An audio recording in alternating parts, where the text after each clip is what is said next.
I'm 34-year-old Ethan Caldwell, and I presently reside in a posh flat in Seattle. I made $5 million last year from the sale of a tech business, which is enough to live comfortably for the rest of my life without having to do anything else. Life appeared to have reached its zenith with $5 million in the bank, no wife, and no kids. However, my connection with my father is like the ink blot on the pages of that lovely romance. Robert Caldwell, my father, used to be a well-known real estate tycoon, but following a string of botched transactions, he became resentful and domineering, not over my life, but over my finances. He sees me as a walking cash cow rather than a son. I was standing in front of the mirror this morning, fiddling with my mother's favorite dark green dress shirt. As is customary, the entire family will get together at the old house in the San Francisco suburbs to celebrate her birthday today. I inhaled deeply in an attempt to get rid of the gloomy sensation that usually comes when I consider confronting my father, the man who has never given me a hug, inquired about my well-being, or treated me like a walking safe during my whole existence. Actually, compared to how Dad treated me as a youngster, that is still far friendlier. He was an alcoholic who would bring me out and beat me without cause or warning whenever he was intoxicated. Every time I see him, the scars from those memories seep into me like never-ending wounds. With the afternoon sun shimmering across the windscreen, I cruised over tree-lined lanes in my BMW X7. I switched on the radio in an attempt to block out the jumbled jumble of ideas racing through my mind. My mother was waiting at the door with a smile as bright as the sun as I drew up in front of the well-known two-story wooden house. "Ethan, you're here," she said, giving me a firm embrace. I felt as though some of my internal wounds were being healed by the comforting aroma of her lavender perfume. The home garden served as the venue for the celebration. Joyful laughing blended with the gentle notes of jazz music as lanterns hung lightly. Everyone's attention was focused on my mother, Margaret. Even at 60, her silver hair was styled and put up, and her brown eyes gleamed with tenderness. I calmly gazed at her, thankful that my mother was still my pillar of support no matter how the world flipped upside down. With his glass of red wine in hand and his icy eyes scanning the throng, my father stood in a corner of the yard as usual. Even though he still looked distinguished in his grey suit, his smile never failed to freeze me. I made an effort to stay away from him by talking to some family members, but I couldn't get rid of the sensation that his eyes were following me around. My father called out, "Ethan," as I was picking up some cake from the buffet. He was coming towards me with a glass of glistening crimson wine when I turned around. "Son, have a drink with your dad." He underlined the word special and said, "A special glass, just for you." His smile unnerved me. I grabbed the glass and held it firmly in my fingers. I tried to maintain a calm tone as I said, "Thank you, Father." I didn't want to do anything that would alarm my mother, who was laughing with Aunt Susan nearby. I lifted the glass and sipped. Nothing seemed out of the ordinary, yet the wine was rich and a little harsh. My father nodded as though he had just finished a work when I glanced at him. After only a few minutes, my mind started racing. My surroundings grew hazy, and I could hear the visitors' laughing and conversation coming from a far distance. My breathing became labored, as though the air were being drawn out, and my heart was racing. I said, "Mom," as I attempted to approach her, but my legs refused to cooperate. The wine glass broke as I staggered and it fell to the grass. I was laying on the old bed in the bedroom upstairs when I woke up. My body felt very exhausted, and my brain ached. My mother sat next to me, her eyes puffy and red, her hands clenched around mine. "How are you, Ethan?" Her voice wavered, like though she had just escaped a bad dream. Oh God, I was so scared. What took place? I muttered as I attempted to put things together. Like a wave, the memory of the wine glass, my father's smile, and the light-headedness returned.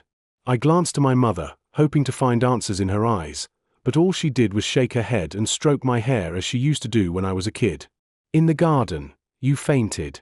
I know you didn't drink too much, despite what your father said. Didn't you only have one glass?" Her eyes were filled with concern as she gazed at me. With a parched throat, I nodded. "Just one glass. My father just gave me one glass of wine." My mother's fingers trembled a little when I clutched her hand. Except for the ticking of the wall clock, the room was quiet. Though I was also drowning in doubt, I wanted to say something to reassure her. The feeling of being drained of life, that glass of wine, and my father's icy smile were all parts of a puzzle that had not yet been put together. My mother softened her voice as though she was scared that someone outside would overhear her saying, "Ethan, I'm so worried." She got up and went to the window, where she could see the garden where I had fallen. "I've witnessed what you went through before, the light-headedness, dyspnea, and unconsciousness. It resembled my father exactly."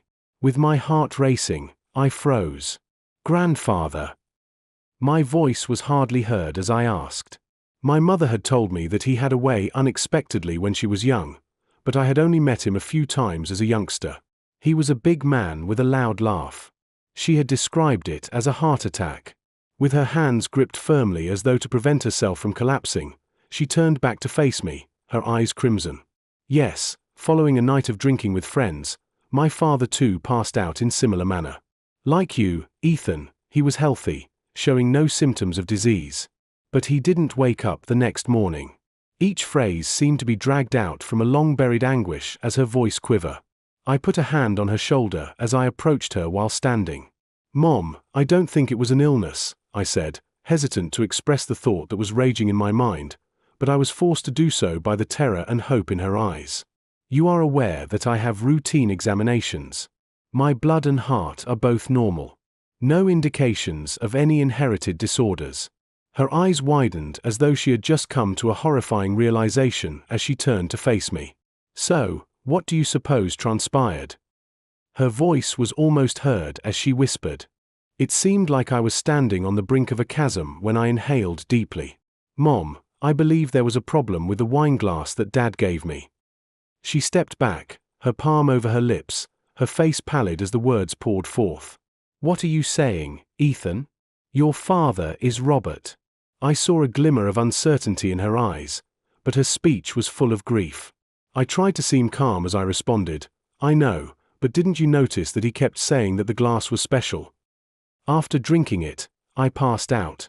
"Mom, I wasn't intoxicated. I drank just one sip." I stopped and stared into her eyes. "Didn't you find it odd as well? You know the truth, even if Dad stated I drank too much." With her shaky hands gripping a chilly cup of tea, my mother slumped into a chair. Despite her silence, I could sense the conflict she was having between her maternal impulses and her love for my father. Her voice broke as she added, I don't want to believe it, but it's true." It seemed strange to me. "I glanced at you and realized you weren't intoxicated, despite your father's insistence to the contrary." Like two tired travelers trapped in a storm, we sat there in quiet. I grabbed her hand and gave it a firm squeeze. "I'll find out what happened, Mom. I need to know the truth, but I don't want to suspect Lewisburg." She nodded, tears welling up in her eyes. "Watch out, Ethan. If you're correct, I won't allow anybody to harm you." I was both relieved and burdened as I walked out of the home. The doubt about my father, even as a mere notion, was like a fracture in the foundation of our family. Yet my mother did trust me, at least partially. My determination was blazing brightly as I drove home. No matter how horrifying the truth was, I would find it. After the conversation with my mother, I felt like I was walking a tightrope, each step trembling. The suspicion about my father clung to me like a shadow, but I had no proof, only the glass of wine, his cold smile, and the gut feeling that I had narrowly escaped death.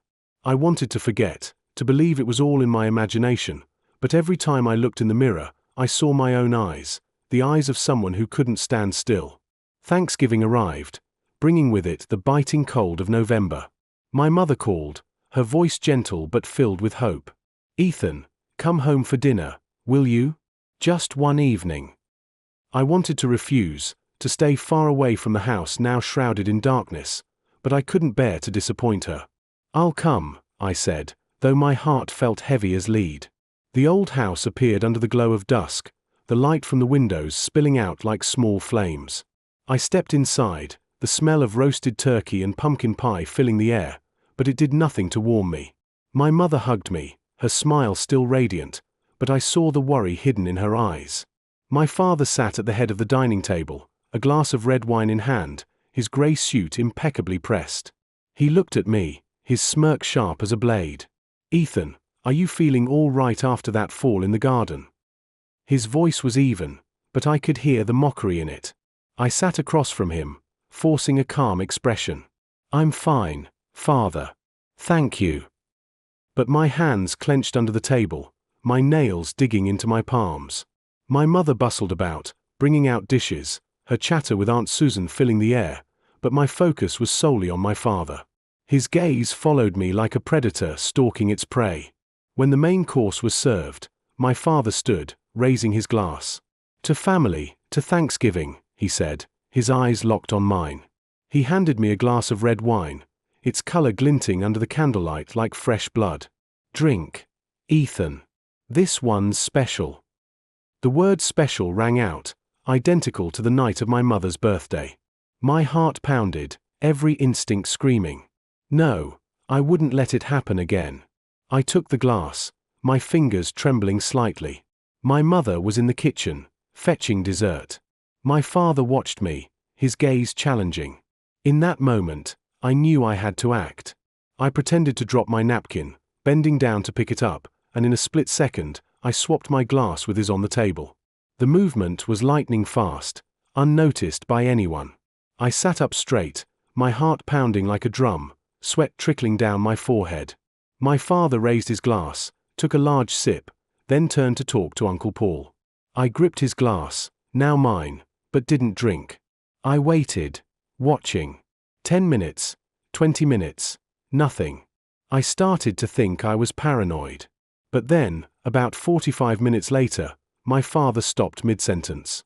He clutched his chest, his breathing labored. "Robert, what's wrong?" my mother cried, rushing to his side. He staggered, the wine glass falling to the floor and shattering. He clutched his head, his face ashen, then collapsed. My mother's scream tore through the air. The dining table erupted into chaos, Aunt Susan calling for an ambulance. I shot to my feet, but not out of fear, because a horrifying truth was dawning on me. Dizziness, shortness of breath, fainting, just like me on my mother's birthday, just like my grandfather, as my mother had described. "Call an ambulance now," I shouted, but my eyes stayed fixed on my father. He lay on the floor, his breathing faint, his glassy eyes staring at me. In that moment, I saw a flicker of panic in his gaze, as if he knew what he had just drunk. The ambulance arrived, and the paramedics took him away. My mother sobbed, clutching my hand. "Ethan, what's happening? Why is this happening?" I hugged her, but my mind was reeling. If I hadn't swapped the glasses, I would be the one lying there. The thought hit me like a knife. "Mom, I need to take a sample of the wine from that glass," I whispered. She looked at me, her eyes filled with horror, but she nodded. I knew she was thinking what I was thinking. When everyone left, I quietly collected a sample of the wine left in my father's glass, the one meant for me. I poured it into a small vial and tucked it into my pocket. That night, I didn't sleep. The image of my father collapsing, his eyes, and the red wine haunted me. I was right. My father had tried to kill me, and now I would prove it. The days following Thanksgiving, I lived like a fugitive, not fleeing from someone else, but from my own thoughts. The image of my father collapsing, the panic in his eyes, and the small vial of wine I kept in my coat pocket haunted me. Each night, I lay staring at the ceiling, wondering if I was going mad or if I had truly come close to dying at my father's hands. But I knew I couldn't stop. I needed the truth, even if it tore our family apart. I contacted a private laboratory in San Francisco, a discreet place I'd heard about from friends in the tech industry. I didn't dare send the wine sample through the mail, too risky. Instead, I drove there, the vial tucked in my coat pocket like a tiny bomb. The technician, a middle-aged woman with thick glasses, looked at me curiously as I handed her the vial. "I need it tested for anything unusual," I said, trying to keep my voice steady. "As fast as possible." She nodded, asking no questions. 3 days, she said. Those 3 days felt like 3 years. I returned to my apartment, locked the door, and drew the curtains, as if afraid my father might appear at any moment. My mother called, her voice frail. "Ethan, your father's doing better. The hospital said he went into shock, but they couldn't find a cause. Do you know anything?" I heard the doubt in her voice, but I didn't dare tell her. I'm looking into it, Mom. Don't worry. But I was the one dying inside from worry. On the third day, my phone rang. It was the technician. Mr. Caldwell, we have the results. You should come in. Her voice was cold, professional, but I sensed the gravity behind it. I raced to the lab, my heart pounding. She handed me a report, pointing to a bolded line, *barbiturate, high concentration star. It's a sedative, she explained. This dose was enough to cause unconsciousness, even death if not treated in time. I stood frozen, the paper trembling in my hand. Barbiturate. Not alcohol, not drunkenness, not illness. Someone had deliberately put poison in my glass of wine, and I knew who. I looked at the technician, forcing my voice to stay calm. Thank you. Don't tell anyone about this. She nodded, her eyes full of sympathy.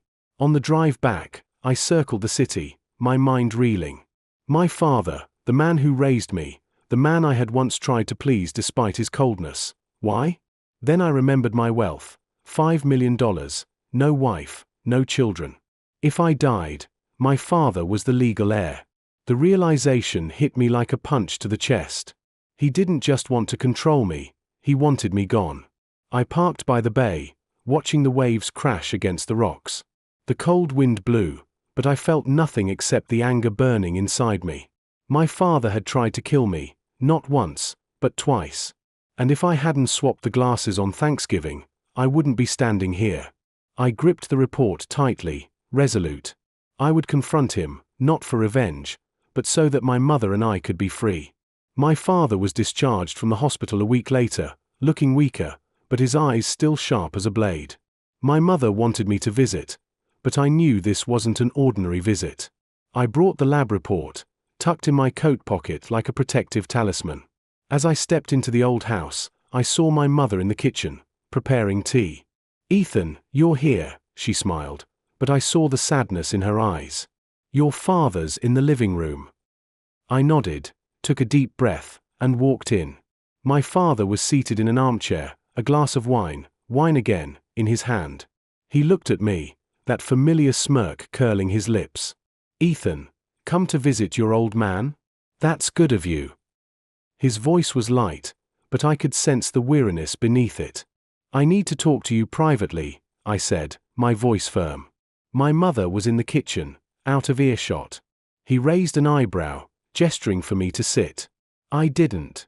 Instead, I pulled out the lab report and placed it on the table in front of him. Barbiturate, I said, staring into his eyes. In the wine you gave me on Thanksgiving. Enough to kill. Explain. His face stiffened, but he quickly regained his composure. What are you talking about, Ethan? Poison? You've lost your mind. He laughed, but the laugh was forced, unable to mask the panic in his eyes. Don't lie, I said, my voice cold as stone. I swapped the glasses with you. That's why you collapsed, not me. I have proof. The lab confirmed it. If you don't tell the truth, I'm taking this to the police.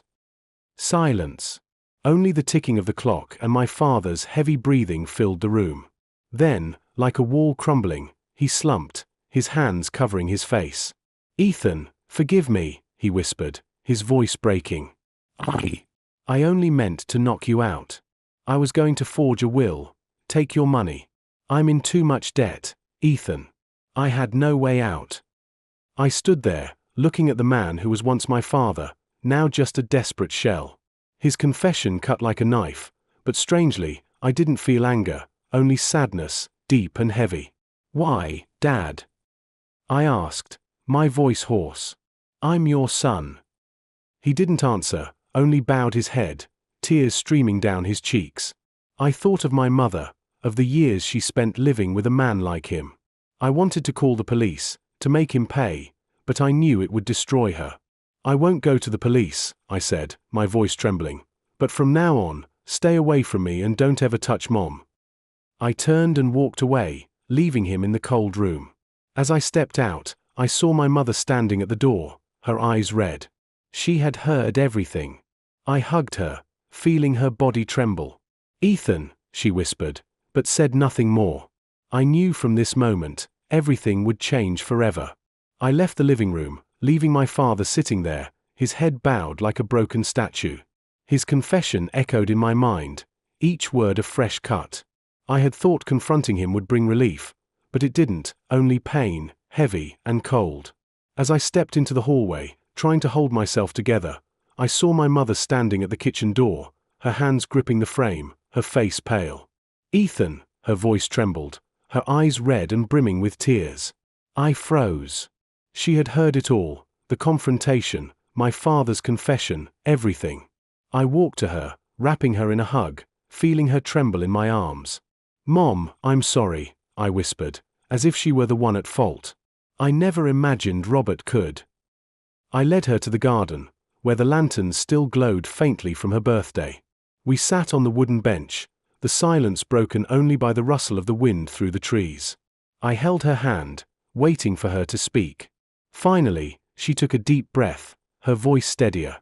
"Ethan, I heard everything, what your father said. I can't believe it, but there's something I need to tell you." She looked at me, her eyes filled with both pain and resolve. "The symptoms you had on my birthday, they were exactly like my father's. He collapsed too, after an evening of drinking with Robert." She paused, as if summoning the courage to continue. "My father died soon after. Everyone said it was a heart attack, but I always found it strange. He was healthy, no illnesses. And after he died, Robert inherited nearly all of my family's wealth." I felt my blood run cold. "You suspect Dad was involved in Grandpa's death?" I asked, my voice shaking. She nodded, tears streaming down her cheeks. "I didn't want to think it, Ethan. I loved your father. I wanted to believe in him, but now I'm afraid I've been living with a monster." Her words were like a cold wind, stripping away any remaining illusions. I hugged her tighter, feeling her pain merge with mine. "Mom, if you're right, we need to find the truth," I said, my voice firm. "Not just for me, but for Grandpa and for you." She nodded, wiping her tears. "I'll help you, Ethan. No matter what happens, I want to know the truth." We sat there under the dim moonlight, mother and son, now allies in a battle neither of us could have foreseen. I knew the road ahead would be painful, but I was no longer afraid. With my mother by my side, I was ready to face anything. The day after, my mother and I began our quest for the truth. We didn't talk much, only acted, like two soldiers in a silent battle. I suggested starting with the safe in my father's study, where he kept important documents. My mother agreed, though I saw her tremble as she opened the door to that room. "I haven't been in here in a long time," she said softly. "Robert didn't like me touching his things." The safe sat in the corner, a cold block of steel. My mother remembered the code, their wedding date, a detail that stung my heart. Inside, we found real estate papers, contracts, and an old, worn, leather-bound notebook. "This was my father's journal," my mother whispered, her hands shaking as she flipped through the pages. The scrolled handwriting of my grandfather emerged, chronicling his final days. One entry stopped us cold, Robert's acting strange. "Last night, after a glass of wine, I felt dizzy, short of breath. I suspect he means me harm. If something happens to me, investigate. My mother and I looked at each other, speechless. My grandfather's words, like a message from the past, confirmed our fears. "Mom, we need experts," I said. I contacted a private investigator, Mr. Harris, who had helped a friend in a lawsuit. I also called a lawyer, Anna, who specialized in criminal cases. Both agreed to meet with us. Harris suggested exhuming my grandfather's autopsy report. If there was poison, traces could still be found, even after all these years, he said. We were able to secure a court injunction with Anna's assistance. Although the exhumation procedure took a while, the end results were overwhelming. According to the post-mortem report, my grandpa had not suffered a heart attack or died of natural causes, but rather had been poisoned by a sedative that was closely similar to barbiturates. We looked further. In my father's inheritance papers, Harris found fraudulent paperwork with inconsistent signatures and asymmetrical transfer agreements.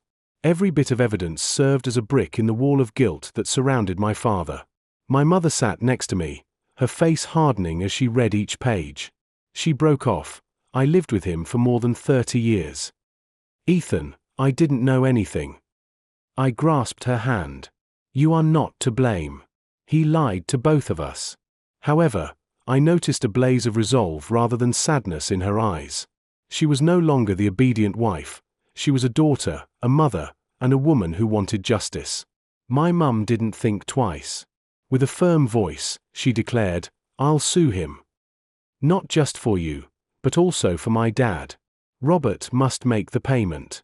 She was stronger than I had ever seen her. We got everything ready with Harris and Anna. My grandfather's diary, the post-mortem report, the lab report on the wine, and the falsified paperwork made up the bulky file. Every page pierced my father's history. It was a gloomy, grey day when the trial was held. I sat next to my mum and felt her cold fingers as I held her hand. No longer the strong man I knew, my father stood in the dock. Despite his elderly appearance and lifeless eyes, he made an effort to refute the accusations. His voice was faint as he continued, I didn't do anything. However, the proof was indisputable. Anna detailed everything, including the barbiturate-laced wine, the plan to murder me, my grandpa's journal, the autopsy report, and the falsified records demonstrating that my father had poisoned my grandfather in order to take the family's fortune. My mother was summoned to the witness stand by the prosecutor. She spoke clearly and stood upright as she described the years she had spent with a controlling husband and the anguish she had experienced upon discovering he had murdered her father. As I observed her, pride and sadness grew in my heart. There was no possibility for my father. After just 2 hours, the jury returned a guilty judgment, finding my grandpa guilty of first-degree murder and me guilty of attempted murder. He received a life sentence without the possibility of release. His eyes were vacant as he turned to face my mother and me as the cops escorted him away. There was a gap where our family used to be, and I felt no victory. My mother moved in with me in San Francisco following the trial. We were able to let go of the past by selling the previous house. After being liberated from my father's control, my mother discovered serenity. She began gardening, caring for lavender flowers, and we sat drinking tea and discussing everyday topics every day.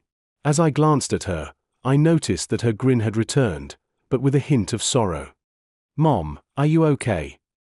One day, while the garden was glowing with gold from the sunset, I inquired. She squeezed my hand and nodded. I'm all right, Ethan. Justice has been done. You're secure, and my dad may rest in peace. All I need is that. Even though my father's wounds will never completely heal, I also discovered serenity. I kept working, but now I lived for my mother and the few times we spent together in the glory of the evening. I was aware that we had both come out of the shadows.